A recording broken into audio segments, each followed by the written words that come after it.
You are listening to a Sustainable World Radio podcast. Sustainable World Radio brings you in-depth interviews, news, and commentary about positive solutions to environmental challenges. Solutions that adhere to the permaculture ethics of earth care, people care, fair share. Are you interested in learning more about permaculture projects around the globe? How to plant a food forest? Restorative design or ethnobotany? Then stay tuned for Sustainable World Radio. I'm your host and producer, Jill Cloutier.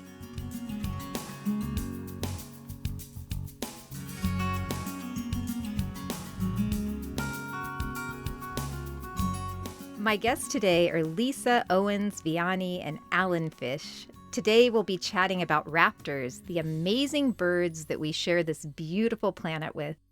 We'll talk about the ecological roles of raptors, their general awesomeness, some of the threats that they now face, and what we can do to ensure that they have a future. First, I'd like to introduce my guests.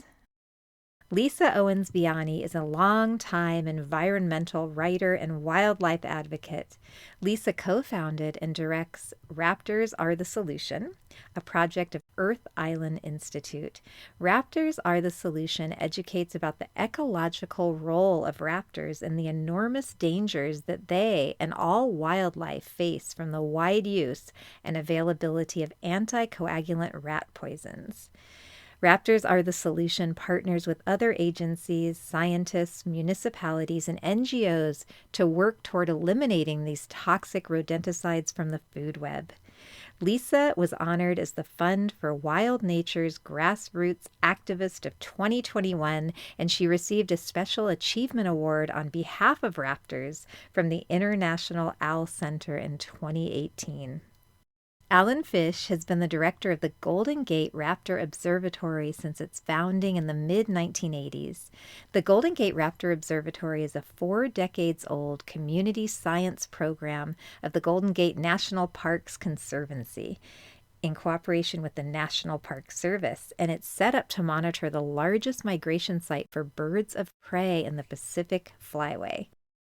Alan was a lecturer at UC Davis where he taught raptor biology, and he has a long history of writing and public speaking on raptor biology and conservation, urban wildlife ecology, climate change impacts, and the power of community service.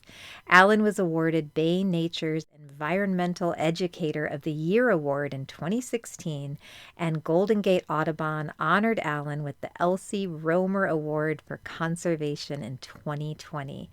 And in 2011, Alan assisted Lisa in founding Raptors Are the Solution. Alan lives with his family in Berkeley and has recently become obsessed by the lives and ecology of dragonflies. Welcome to the show, Alan and Lisa. It's great to have you here today. Thank you. Thanks for having us. For listeners who may not know, I'm curious what defines a raptor, and how do we know if a bird that we see is a raptor? Raptor is a really interesting word because it's, as opposed to a lot of bird groups that we talk about, songbirds, crows and ravens, things like that. It's really an ecological term, not an evolutionary one. Raptors are defined by some physical characteristics: hooked bill, sharp eyesight, sharp talons, and a predatory lifestyle generally. And they include birds that you would call hawk, eagle, falcon, vulture, kite, harrier, osprey, as well as owls, and occasionally shrikes get plunked in there. Again, going back to the idea that these are birds that outwardly look predatory and have the big hooked bill and the angry eyes, but they actually come genetically from different evolutionary stems, which is a little bit confusing, but it's cool that we define some birds by their ecology, not necessarily their evolution only. Interesting. Yeah, it's an interesting area, and I wouldn't say that if you asked 10 different raptor biologists, you probably got 10 different answers. But to me, that's the simple way to put it. And it goes back to Linnaeus actually used raptores as a name of the bird order that he gave to that group of birds back in 1757. So it precedes genetics, which is kind of interesting. I think it's really fascinating. We have listeners worldwide on this podcast, and I'm wondering if raptors are found around the globe. And also, do they tend to stay in one place, or do they migrate? Yeah, raptors are, so let's talk about diurnal raptors, which are the daytime raptors, hawks, eagles, falcons. There's, I think, in the order of 360 species. And they're found around the world and on every continent. I'm not thinking there's any raptors on the Antarctic, but that's maybe the only spot. And yes, a huge proportion are migratory to some extent. And I don't have the number in my head, but I would guess it's at least 70% are moving around on the order of hundreds of miles a year. Wow, that's amazing. Because I tend to think of the ones that live in my neighborhood that, tend to see. And so it's cool to know that they migrate as well. And I'm curious, I know that both of you have had personal experiences with raptors. And I'm wondering what first sparked your dedication, fascination, and advocacy for these birds. And Lisa, do you want to talk about how you first got involved with raptors? Yeah, actually, my very first raptor was a bald eagle that I saw when I was taking a course in ornithology. The bald eagle was a captive eagle at the San Francisco Zoo. Um, and I was just kind of blown away by the beauty of this animal. And that sort of started my interest. But the way I got involved more hands on was working as a wildlife rehabber. And there was a red tailed hawk at a wildlife center that I worked at who I would feed and take out on my arm. And I kind of fell in love with her. And then later in I guess it was 2007, for the first time, I found a poisoned Cooper's hawk in my neighborhood in Berkeley. And then a couple of years later, found two more. And this is kind of segueing back to Alan, but I found these birds when I was watching a nest for his organization, the Golden Gate Raptor Observatory, as a volunteer. He was doing a study on Cooper's hawks in the city of Berkeley and looking at why they were so prevalent there. And I had been watching one particular nest and then was devastated to find that 3 out of the 4 nestlings, I believe, died of rodenticide poisoning. So that's how I started getting involved with rodenticides in raptors. Wow, that is so sad. Oh, Yeah, it was sad because a whole neighborhood had been watching this nest. And in one case, a little boy found one of the dead raptors on the sidewalk, and that was really heartbreaking. And then in another case, a neighbor found the hawks in his little kid's swimming pool, like a little kiddie pool in his backyard. And they had gone there because they were bleeding to death internally and they were trying to drink water from the pool.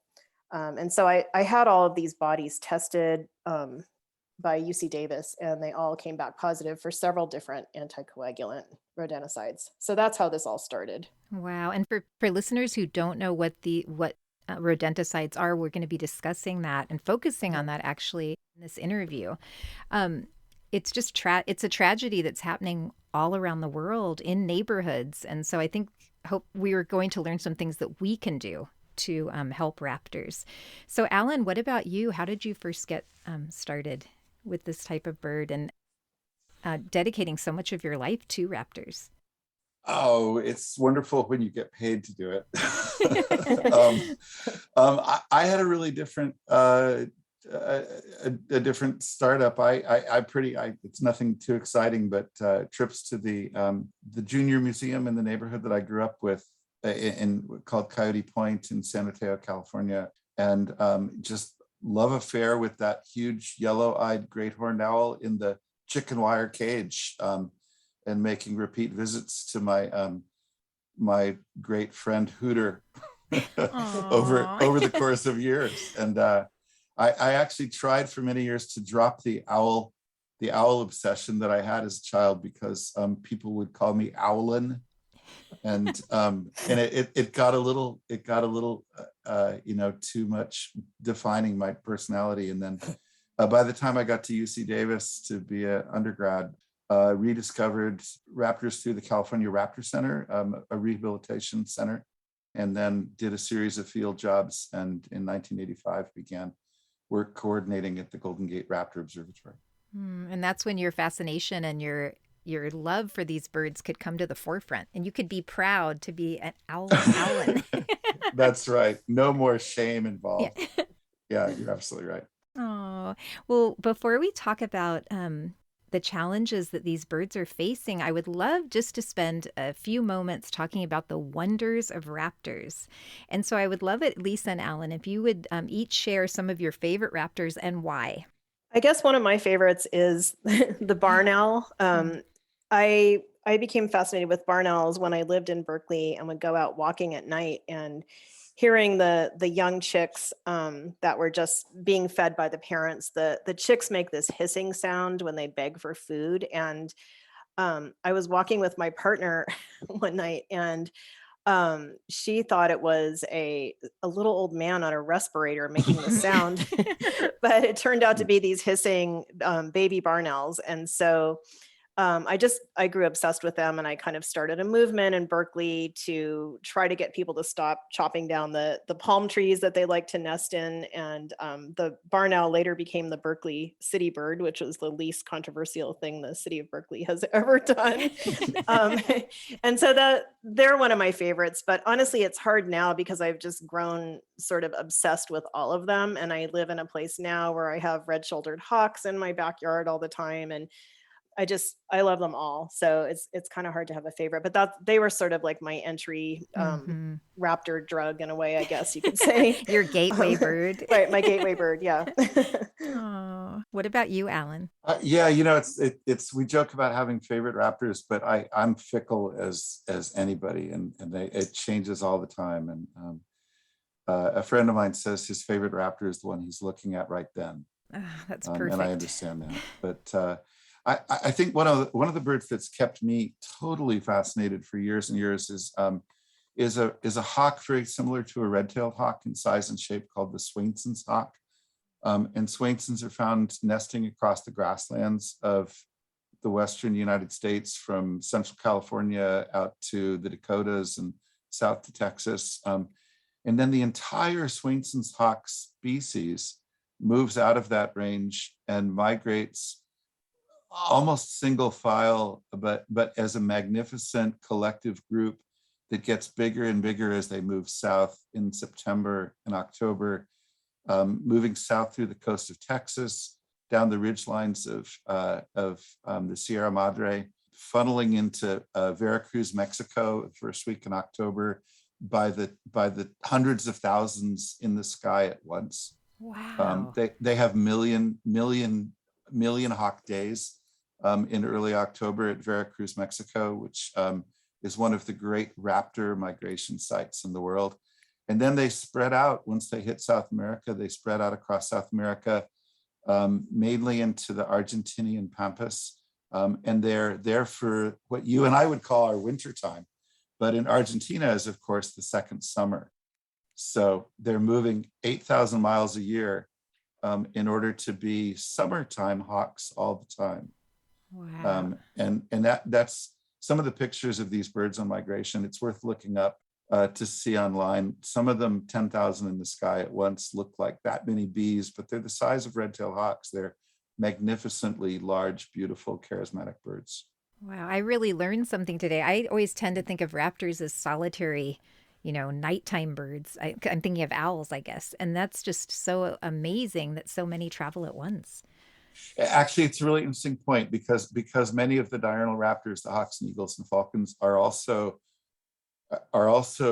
largely solitary birds until they need to be group birds. And the group advantage is that they're actually finding rising bubbles of air on migration as a group finding animal. So imagine it's a lot easier to find invisible thermals of warm rising air to migrate on if you've got 1,000 of your best buddies in view of you. So it's actually a really strategic mechanism for fuel efficiency on migration.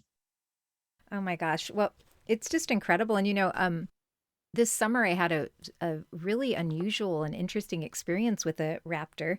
It was a little screech owl, and I didn't know that they were so tiny. And it was late one night and I was doing dishes and I heard like kind of a scuff, like a sound of something at the window outside, kind of fumbling around on the windowsill. And I looked out, and this little face was staring in through the window. And I thought, is it like a little alien?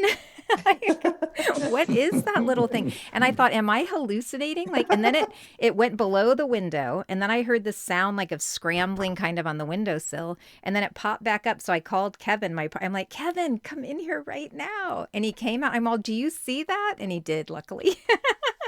But it was Wow. so adorable. I don't know. So we went out with flashlights to see if it had fallen out of a nest, but we didn't see it again. But it was very cool.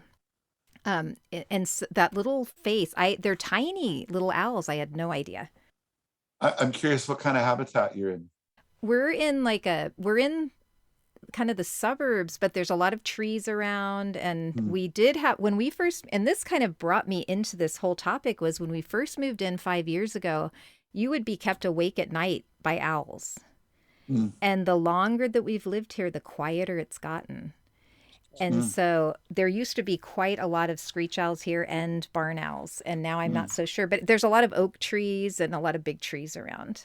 Yeah, they love oak trees. Yeah, that's neat. Yeah, it was really cool. Lisa, did you have anything you wanted to add into this fascinating facts about raptors section? I'm not the raptor expert that Alan is, but two other raptors that fascinate me are short-eared owls and northern harriers. And they're different types of raptors, but they sort of share the same type of habitat. And that really fascinates me. They like marshlands and flying over our wetlands. And I guess, and they both have these very beautiful, interesting faces. And I'm just kind of obsessed with those two species, and worried about the habitat that we're losing, because that's really what they need, are those big open expanses. There's something that Lisa said there that I would add too, is that these raptor species, hundreds of raptor species that we're talking about around the world, some of them are very generalist, and in their needs, they eat a lot of different kind of prey, and they can be in a lot of different habitats. The Cooper's hawks and the barn owls in Berkeley are a good example. They're very adaptable to human situations. And then others, and the short-eared owl and the harrier are perfect examples, are not only habitat specialists, like Lisa was saying, but often prey specialists on certain kinds of mice, and mice in certain situations. And the idea of generalist versus specialist is very much hinged to whether or not that's a species that is going to be a species of conservation challenge.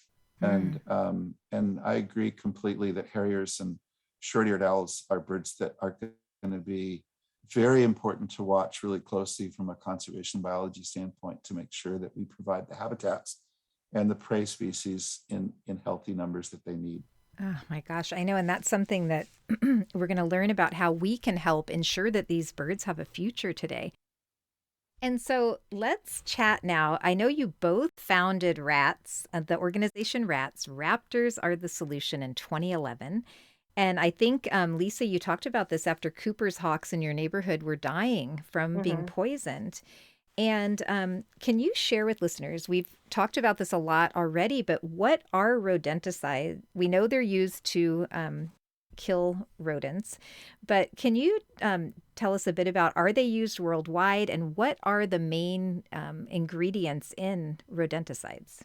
They are used worldwide. There's several different types of rodenticides. The ones that we're really concerned about are the anticoagulant rodenticides.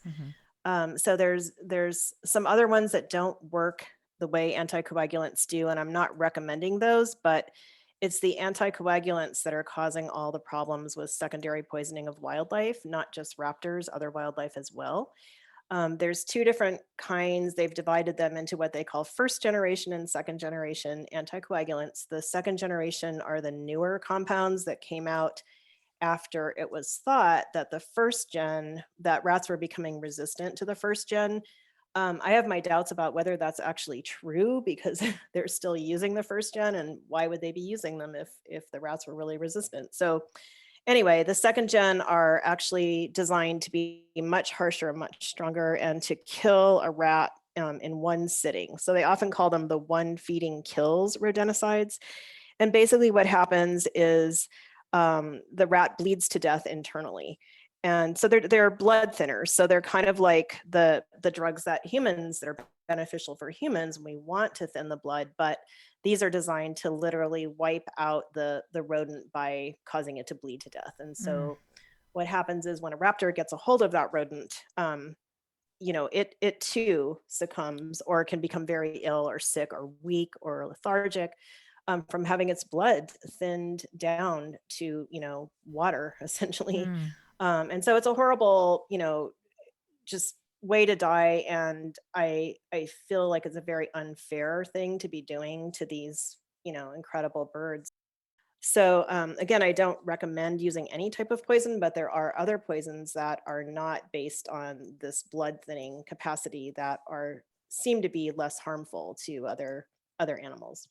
It's just so sad. It seems that these second generation anticoagulant rodenticides enter the food chain and then they end up affecting so many other animals that these blood thinners weren't meant to affect. And so I also believe they're long lasting and environmentally persistent. And I just am wondering if some listeners at this point are thinking, like, I don't know what you all are talking about. Like, I've never seen these chemicals, but I bet most of you have. Aren't they used in bait stations or bait boxes, Lisa? And if you could just please describe what those look like so everyone knows what we're talking about. Yeah. Yeah, you'll see these little bait boxes all over the place. They're not always that little actually, but they're usually in a black plastic box or a Mm-hmm. silver box with a little hole in the side. And they're placed all over, next to buildings and alleyways. They're literally ubiquitous in our landscape, and they try to put them in places where people won't notice them. And I think unfortunately they've just become so widespread that people just look at them and shrug and don't really realize what's inside of it. I thought it was like an irrigation. When I first started seeing them, I'm like, oh, is that part of the irrigation or what is that thing? Because I see them everywhere. They're everywhere. Yeah, it's really a problem. And most of them, at least until recently, did contain the anticoagulant type rodenticides. That hopefully is changing a bit with a bill that we passed, the California legislature passed last year, that prohibits most uses of them pretty much everywhere in California. There are some exemptions. And is that second generation, prohibits second generation Correct. anticoagulants or both? Yes.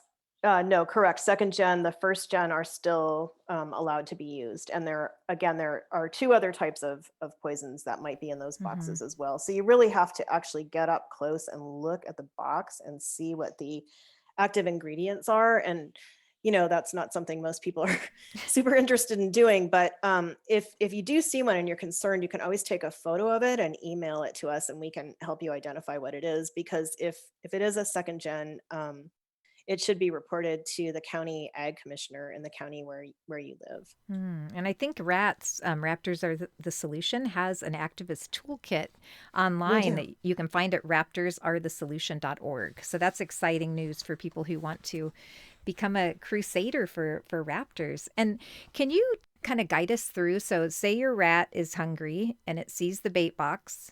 And what makes it go inside? And then can you just walk us through where that rat might end up, once it's eaten the bait, and then what Mhm. happens, and kind of walk us through that cycle? Well, the baits are oftentimes they lace them with flavors that rats like peanut butter or chocolate, or rats have a great sense of smell, so they're going to be attracted to what's in there. And that's something I also like ask people to think about is when you talk about bait, it essentially means that you're baiting an animal in. You're trying to attract it. So in a way, the more boxes you put out, the more rats you're going to Oh, have wow. because you're actually attracting them. So the rat will go into the box, eat its fill. Sometimes they take some of the bait out of the box with them, not always, but then, they scurry off to wherever their tunnel or their little den, or just, you know, rats go all over the place essentially. Sometimes they go down in the sewers. And so they're carrying that poison with them everywhere. And what happens is, it begins to slow them down. And so sometimes you'll see like a sick kind of lethargic rat sort of weaving around. And that's a telltale Mm-hmm. sign that it's been poisoned. And of course, then it becomes a much more easier prey for something like a red-tailed hawk or a red-shouldered hawk or a barn owl. This sickly animal is going to be their first choice to, grab up. It just makes sense, right? They've even done studies finding that poison rodents are more attractive to um, raptors, or that raptors are more inclined to prey on, a sickened rodent. So that's kind of what happens. Sometimes the rats are eaten by other animals like bobcats, coyotes, mountain lions. We've had a huge percent of mountain lions in California become sickened, with due to rat poison, and that can lead to other impacts as well on their health. So yeah, those rats are kind of, I used to call them like little toxic time bombs. They're out there in the Mm. environment and just, sort of waiting for some other animal to pick them up and eat them. And unfortunately, the poison doesn't just stay with a rodent. Mm-hmm. And even though the second generation anticoagulants have been, I think there's a moratorium on them from the Yes, bill, the right. AB. I AB have it here. Yeah, 1788. AB 1788. But worldwide though, are those still sold? So someone Yes, listening in another country, you could have the second generation in your bait box or bait station. that's Hmm. yeah, that's correct. And all throughout the US as well. California is the only state that's really taken such strong action. There are movements in different countries around the world. Australia is really trying to tackle this issue. There are groups pretty much, Canada has taken some really strong action. They now have a moratorium on the second gen as well. And so there's, these products undergo further review. So there's definitely a worldwide movement that, of people that are concerned about the use of these. But you're correct; they are legally used pretty much everywhere else except right now California and Canada.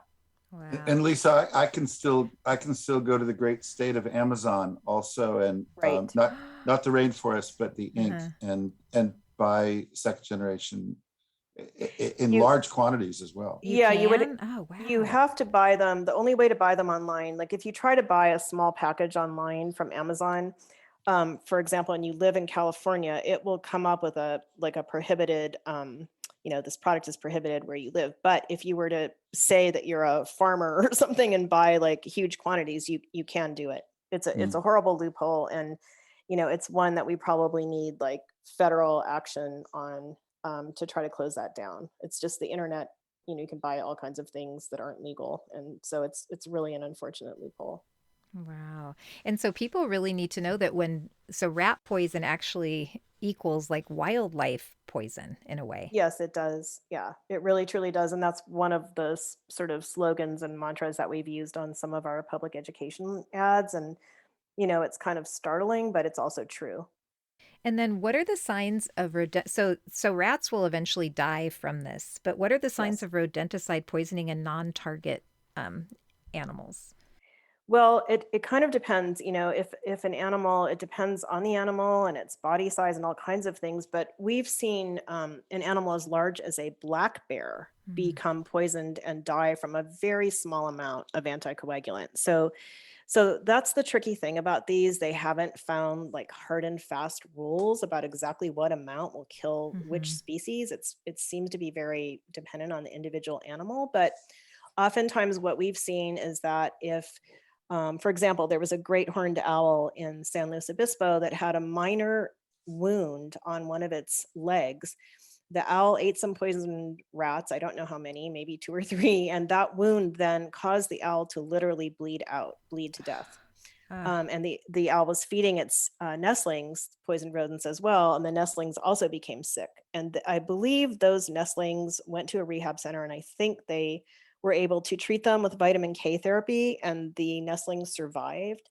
But that doesn't always happen. And most of the time, people will just find a very lethargic, weak, sick raptor or a dead raptor. And the way we know that the cause of death is rodenticide poisoning, is by sending it into the State Department of Fish and Wildlife.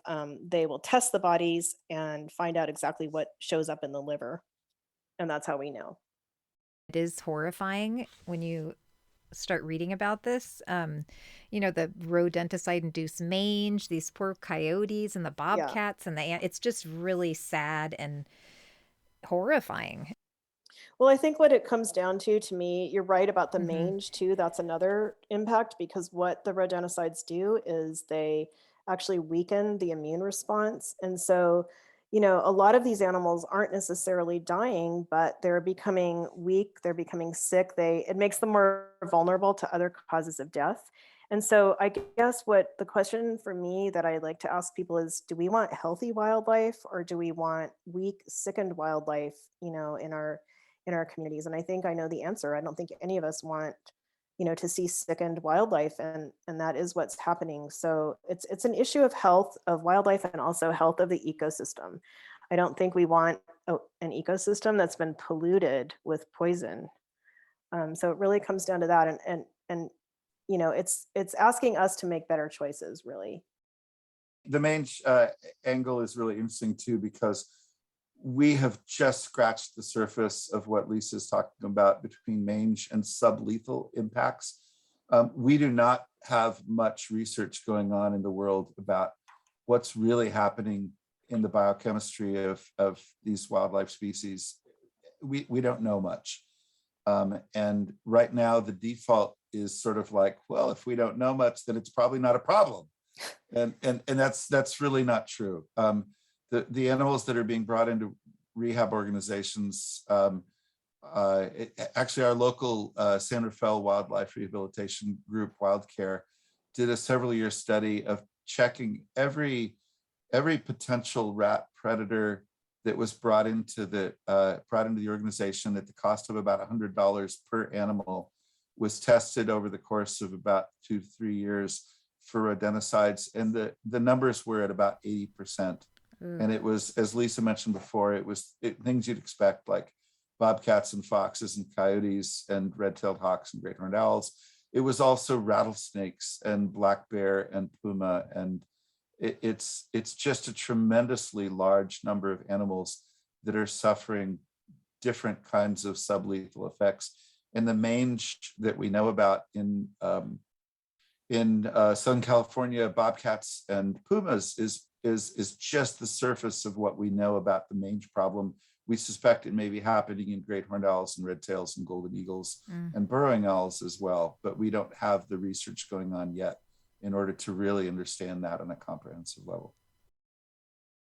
It's so cruel and sad because the bird is just doing what it does, right? Exactly. It's like, I'm going to catch these rats. And then Right. it's just, and I also read sadly about how some raptors wait by a bait station.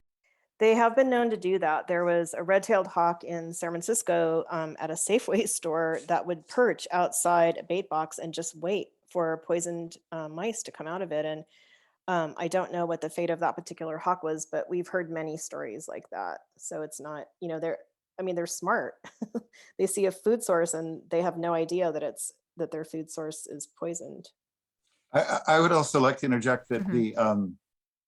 this isn't just a wildlife issue, and I'm often surprised that we don't have a greater amount of support for these anti-rodenticide laws from the veterinarian community, because dogs and cats are, of course, tremendously vulnerable and often poisoned by the anticoagulants as well. And the obvious thing is that we monitor our pets a lot more than we monitor the neighborhood red-tailed hawks. So we're more likely to know if Fluffy is acting weirdly and take it into the vet. But as Lisa mentioned, the vitamin K treatment can be pretty effective if you catch your pet's poisoning in the first few days.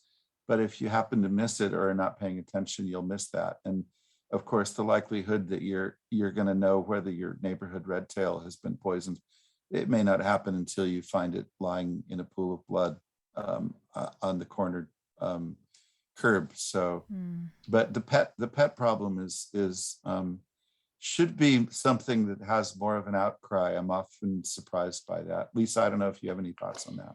Yeah, I do actually. I think one of the reasons that the veterinarian industry has been sort of loath to get too involved in it is because they know how to treat poisoning with anticoagulants. But there are other types of poison out there that are much more difficult for them to treat. There's a nerve toxin called bromethalin that can easily kill your dog or cat very quickly. There's another poison called cholecalciferol, which is a vitamin D3 overdose. And I just had a man recently email me to tell me that his dog was in, emergency surgery, intensive care because it had eaten this cholecalciferol, this vitamin D3 product. So that's why I'm very reluctant to recommend these other poisons because they also cause problems, and we just don't know enough about their impacts on wildlife yet. We do know that they are pretty deadly to dogs and cats. So I think that's why veterinarians they Mm. know how to treat the anticoagulant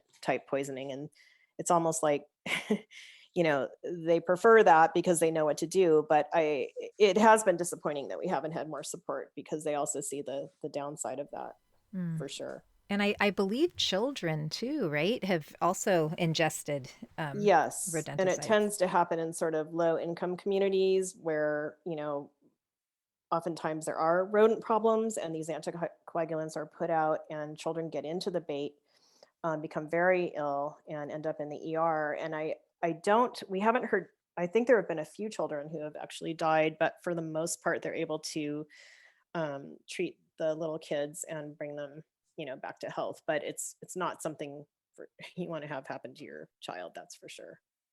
Oh my gosh, it's so disturbing. And I don't know if this was I know it was a rodenticide, but years ago my mom had these little green pellets Yeah. that Yeah. and she lived way out in the country down in San Diego County, and she loved her owls. They were so amazing. And then she's like, "And now we have no rats. I just throw out these cute little Ugh. green pellets." And I'm like, "What happened to your owls? Do you still have your owls, Mom?" She's like, "I don't hear them." Yeah. That's why Raptors Are the Solution is such an amazing organization because you are focused on educating people. Because I really don't think that people want to kill the wildlife that surrounds us. That's kind of what my feeling has always been, that if people knew what was happening with these products, they would choose not to use them. And so that is why I started trying to get this information out there on a much bigger basis. And people are also desperate for solutions, and we can talk about that more too. Hmm. But yeah, we are really harming one of our very best solutions to the problem by using these poisons. Yes. And one thing, too, for people to be aware of is that the chemicals, these toxins are not only found in the non targeted animals, they're also now, I read, detected in soil and water. They can be, yeah, Yeah. that's true. And they have been found in animals like river otters in California. Mm. So we know that somehow the otters were exposed. We don't know exactly where they got it, if it possibly in fish, or it could have just been, sometimes they use these bait boxes like right along the banks of creeks and rivers. And there's a label on all of these poisons saying do not use anywhere near a waterway. And yet they are. So yeah, it's very worrisome. They've done more studies on fish, anticoagulants in fish in Europe. Germany has done some studies and found that the runoff, the stormwater runoff that gets into the rivers, ends up in freshwater fish. So it is very scary and worrisome, and another reason not to use them. Wow. There's something to say too that we think of the rodent, those rat bait boxes are just the proximity and the or just the domain of rodents and rats and mice to go in and out of.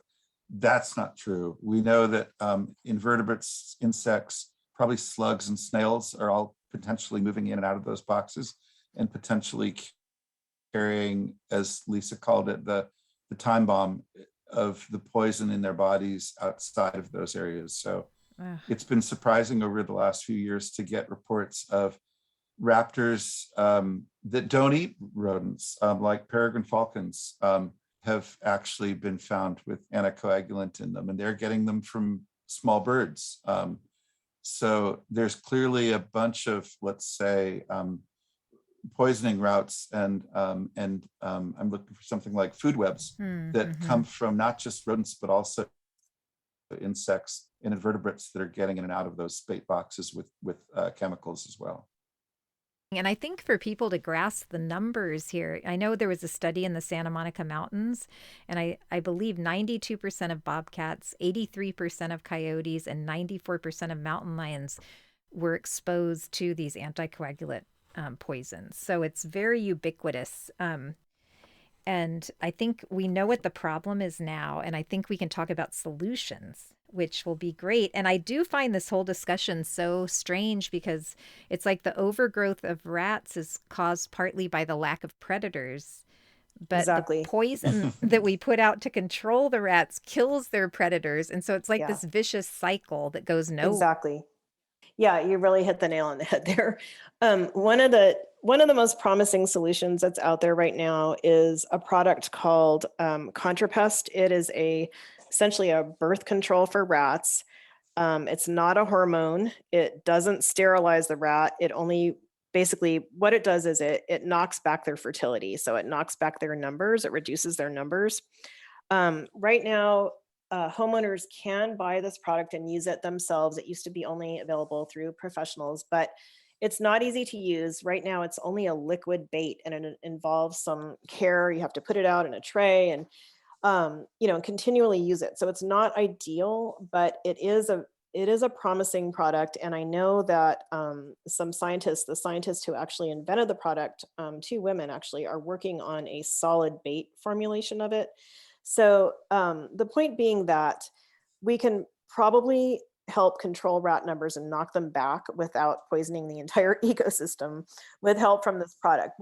We will never eradicate rats. That's the other point I like to make, is just that they've been with us forever. They're not going away. If they're getting in your house, that's a problem. No one wants rats in their house. I've had that happen. I don't like it. But the solution to that is finding out how they're getting in, what's attracting them, and then using exclusion methods to keep them out. And so what you might have to do is, if one gets in, you have to set a trap, in hopefully in a space where nothing else can get in it, like under the house, or in it wherever the rat may be. I've had to do this myself, and then find out where that hole has allowed the rat to get in, and the holes can be very tiny. These are really crafty animals. So, just if you see rats outside in your yard, that's kind of a different story. Fruit trees do attract rats, Mm-hmm. and there's no doubt about that. But you don't want to be using like a snap trap outside in the open landscape. We've had birds get caught in those snap traps and have their legs broken. It's those should only be used in sort of an enclosed space, or like in your house if a rat gets in, like I'm talking about. Mm-hmm. There's something called a rat zapper. The Eradicator is a good product that delivers an electrical jolt and kills the rat quickly and humanely. What are your thoughts about glue traps as a method of rodent control? Don't use them. They're very cruel and inhumane. And we've also had reports of songbirds getting stuck in them, and reptiles. Even a screech owl once got stuck on one of those horrible glue traps. Oh. And, the animal often doesn't make it. If they do get taken into a rehab center, it takes days and days and days of effort to free that animal, using oil and some other things to get it unstuck. But it's just incredibly cruel, and I don't feel like we talk about that enough. None of the solutions are perfect, but there are combinations of things that you can use and try.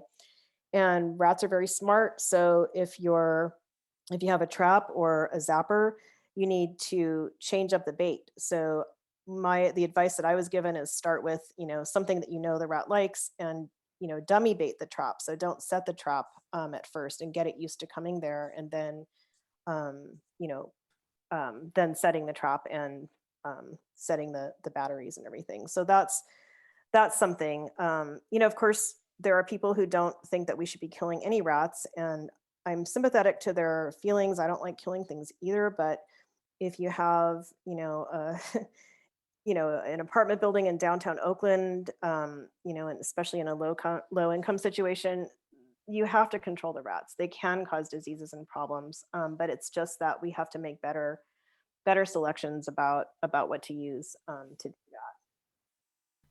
Yes, and I think anyone that's lived in a rat-infested place knows that it's very hard to live harmoniously. It is very, I don't want to do it. So I am not one of those people that says we can't kill rats. I really like the at least for people who aren't experienced with it, bringing up the IPM model, the integrated pest management approach, which is to think what makes a happy rat, and there are really three components, and one is shelter, or what might be called harborage. The next thing is food, and the next thing is water.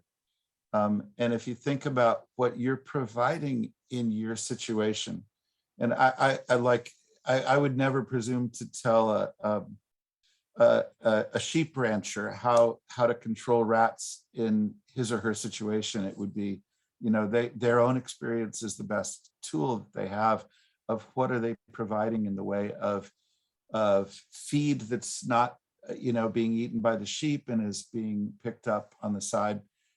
For me, living in Berkeley, I feed birds because I'm a bird nut.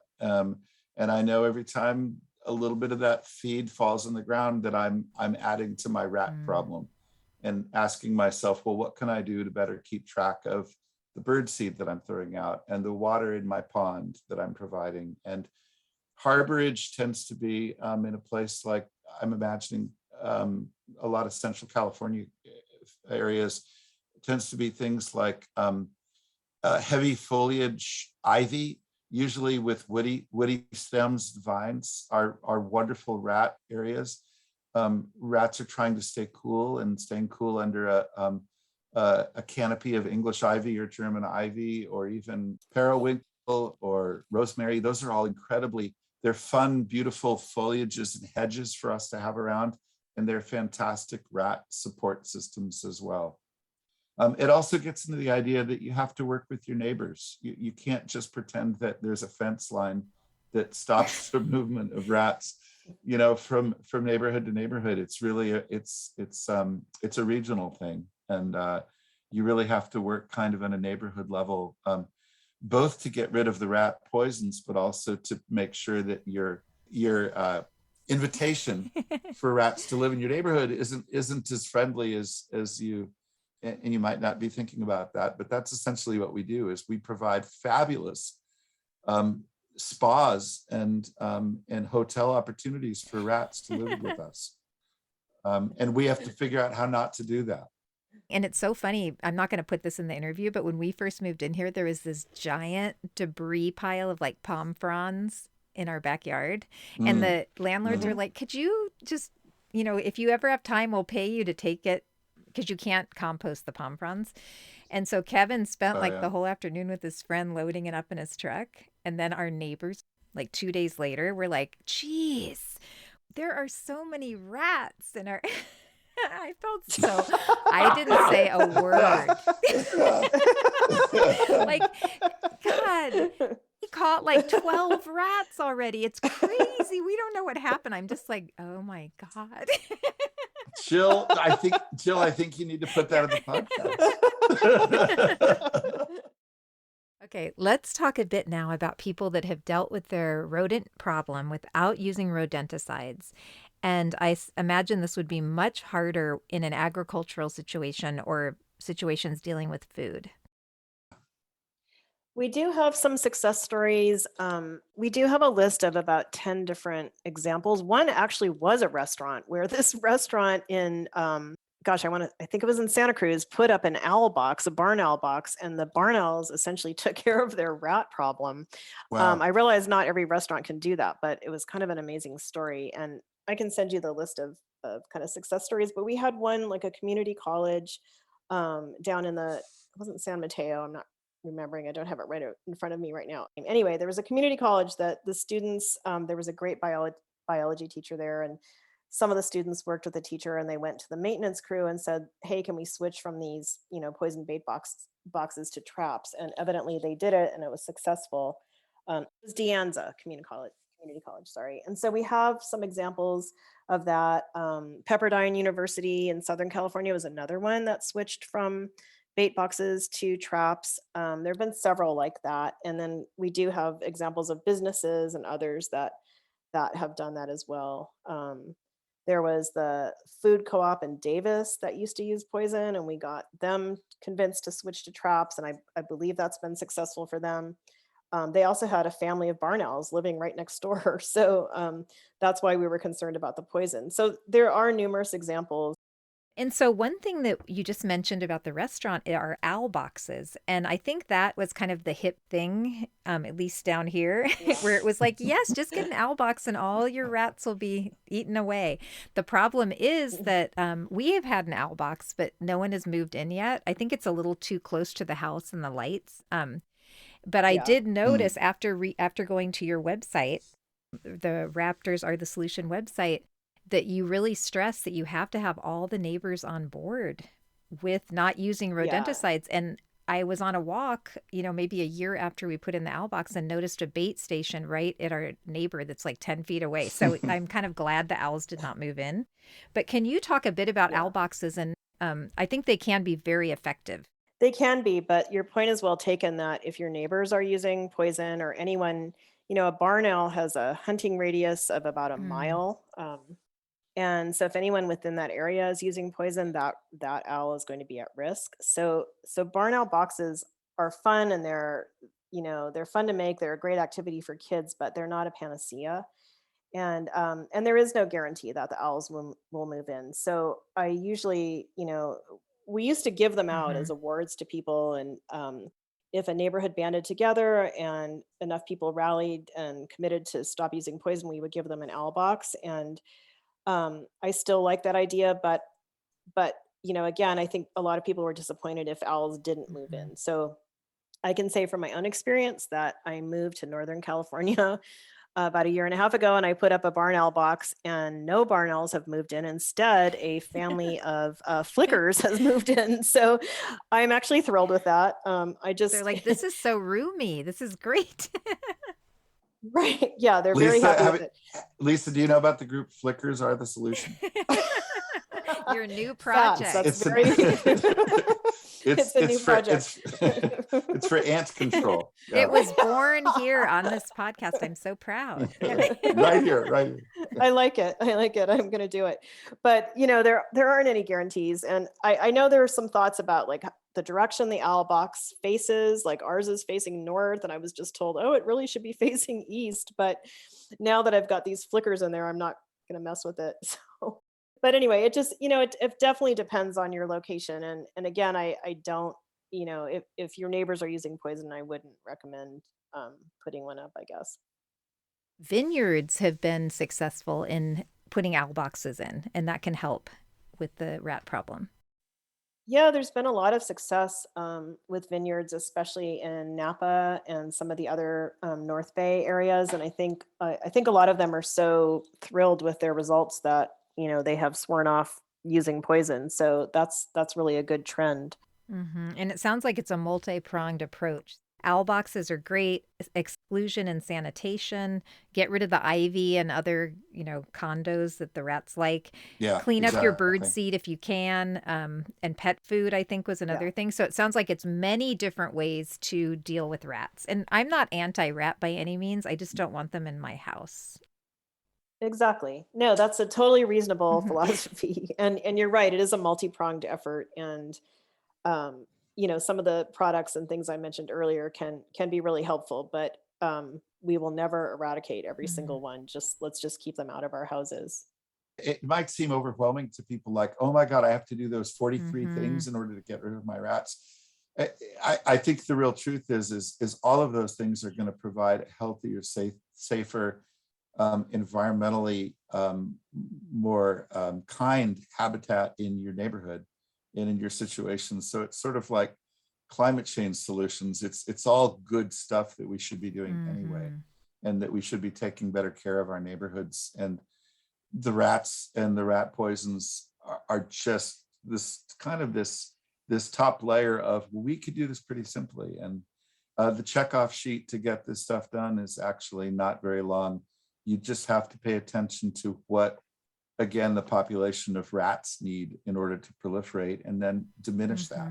That's so great. And this would be a good job opportunity, is start a company that actually does all of those things for people and, uses more humane methods of dealing with rats. I think that would be great. There actually are several companies like that that have started up, and so and the other thing I'd like to point out is you can also ask your pest control company, if you have one, not to use poison, and ask them to do exclusion. And it's often, more expensive in the short term, but in the long term, it's quite less expensive, because the problem with having a company come out and put out poison every month is that it's a very lucrative cycle for them. They're baiting rats in, they're, actually attracting more rats. And so you get kind of caught up in this loop with these companies. So the more people ask companies not to use poison and to use alternatives, the better.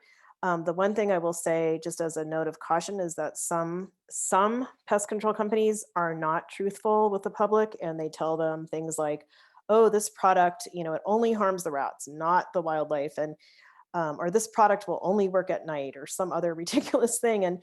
And if it's an anticoagulant rat poison, that's just absolutely not true. So you kind of need to become familiar with what the poison is they're proposing. We have a list of all the poisons on our website, and their chemical names and their brand names. So just be very skeptical and don't accept what they're telling you at face value, because that's just been an unfortunate thing that has happened when these companies realize that more people are wanting to use less poison. And I think with some of the regulatory crackdowns, it's kind of prompted them to tell more lies. So you just need to be really careful with what they're telling you. I really want to underline what Lisa just said, because it's as a biologist and someone who's trained in an agricultural university, the poison, the pest operating companies, the pest control companies have owned the information delivery on rat control for the last 50, 60, 70 years. And we're one of the really amazing things about rats and Lisa's work and dedication to this is that we are now providing alternate information sources than the one that benefits monetarily from the rat problem existing in the first place. And I think it's really critical to see that, because the amount of the whole industry has been an industry of propaganda from day one, going back to the DDT era. So this is really nothing new. And we don't have a lot of systems, including our government agencies that are supposed to be regulating this. A lot of times there's old relationships between pest control operators and these government agencies that are regulating them, including people that jump over from job to job between those industries. So we don't often get very objective information about how to do the best job in this. I think of pest control operators as a little bit like psychotherapists, that when you're interviewing one, you want to find the person who says openly when we're going to stop, that the success of your partnership is when you're going to complete the therapy or when you're going to complete the job. And you want to make sure that your pest control operator and your therapist are working toward completing the job and allowing you to operate it on yourself. That makes total sense. Oh my gosh. I think it's just so easy, right? You don't have to think about it or deal with it. It's just like, you can handle it for me. Right. And I think it's really important. That's really important to say that, and to say back to the Pied Piper of Hamelin. Rats make us skittish. Rats have there's a gene in the human experience that goes rats, and we have that response to rats. And so it's wonderful to think about, there's someone who will just take care of all this for me. And that's okay, but unfortunately, they're not the most objective person. No. Were you going to say something, Lisa? Well, I was just Alan put that relationship between pest Mhm. control companies and government regulators in a very polite way. Yes, it was very That's diplomatic. it was very diplomatic. That's all I'll say on that. But he is right that some of them kind of have gone back and forth between regulatory jobs and working for these companies, and so it's not a great. There's a lot more that could be said on that, but I think the thing with the companies too is that it's sort of an out of sight, out of mind. So we'll put these poisons, and we've even sat in meetings with them face to face where they have told us how much they love owls and wildlife. And yet when I pull out the necropsy photos with a bloody owl, they basically said, oh, we don't want to look at that. We don't want to look at that. And I basically said, here, look at it. This is what your products are doing. And so I think there's, I mean, they're in denial to some extent, and when I kind of first started, they were saying to the regulators, well, how would a hawk, get a rat in a city? And it's like, well, it's super easy. And the regulators didn't even understand it. Mm-hmm. So there's a lot of denial and kind of just like, let's just put out this poison and then close our eyes to the consequences. And I think what we've tried to be about is like, no, let's not close our eyes to it. Let's look at what's really happening here and try to change our behavior. And I think the problem is that we want everything to be easy and fast. I think our expectations are so, They're demanding, yeah. yeah. And the more distant we get from our own earth experience, whether it's a distance from agriculture or distant from being planters, obviously that's a huge problem, because the less and less we have an understanding of how whole the system is that we're part of. And that's a huge part of the rats message is even if you're living in the city in San Francisco, you are part of a whole ecosystem that attracts raptors in a good way, but also causes raptors these horrible deaths that we don't want to be responsible for. I had one sort of funny thing to share, which is that when we were working on legislation, one of the pest control operators sent an email or a message, I don't even remember now, saying, well, we don't want this many raptors in our cities anyway. And he said, like, there's too many raptors in the cities as it is. And I thought, that's the craziest thing I've ever heard. Like, I think most people would love to see more raptors. The honesty of that is actually fantastic. That's the candor of, if we just didn't have to worry about killing those damn raptors, we could put poison wherever we wanted.